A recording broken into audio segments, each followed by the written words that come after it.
So I would like to get one thing straight. I have an issue. This issue is with how many games rely on the most uninteresting and lazy way to give lore within their video games.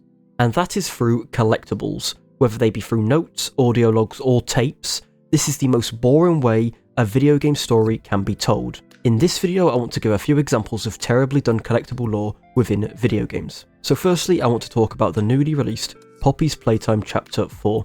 Not only is there an abundance of VHS tapes and notes that drop very important lore details, but there is this character called Dowie, who is an ally until one of his multiple personalities takes control and attempts to kill us. Now Dowie has 3 personalities inside of him from 3 different people used within his creation, that being Jack, Matthew and Kevin.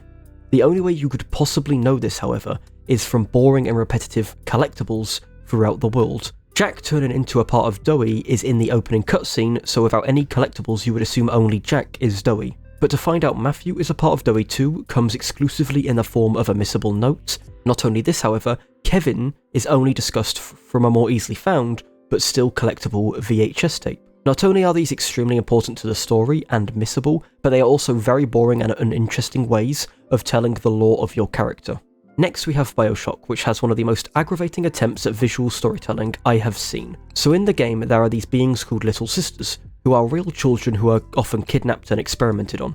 This is all you need to know for my conclusion to make sense. At a certain point, a decent way into the game, you can stumble upon the deceased bodies of both a man and a woman with a picture of a little girl next to them and an open bottle of pills. So through this visual storytelling, you can surmise that the couple's daughter was taken from them to be experimented on, and sadly they couldn't cope.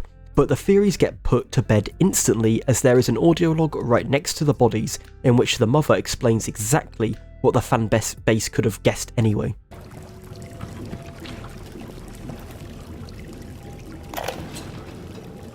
We saw our Masha today. We barely recognize her. That's her, Sam said. You're crazy, I told him. That thing? That is our Masha?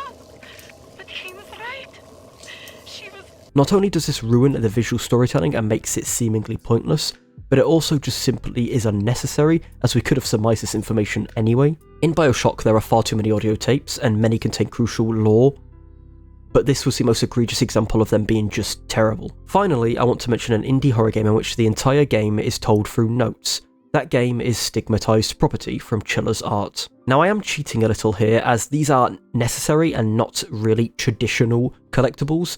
That being said, the entire game is spent walking around this apartment block to find notes and place them together to make a full, coherent story.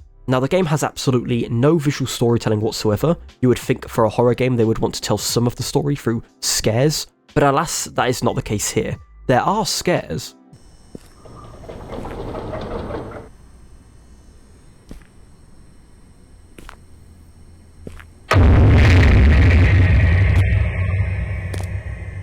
but without the notes you would have absolutely no idea about literally a single thing lore-wise aside from the location you are currently in. This includes any character in the story and even why you're there. This has to be one of the worst ways I have seen a readable notes implemented in any game regardless of genre. And to make this worse, you can't even click to reread notes after you've already read them, thus if you accidentally misclick, then I suppose have fun not knowing the lore, I guess. Anyway, I hope you enjoyed my little rant at what I find to be the most uninteresting way a story is told in video games.